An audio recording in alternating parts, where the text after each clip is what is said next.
Suoneranno lo stesso le campane, suoneranno un po' a festa perché comunque voglio dire ce l'abbiamo fatta con la Regione.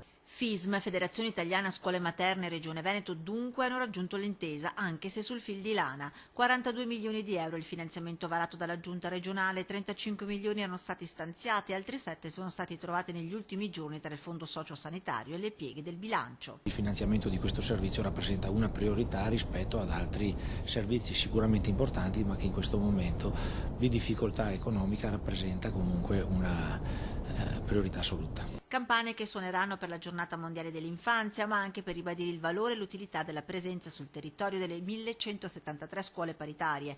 Il 45% dei comuni veneti conta la sola presenza della scuola paritaria per la fascia di età che va dagli 0 ai 6 anni.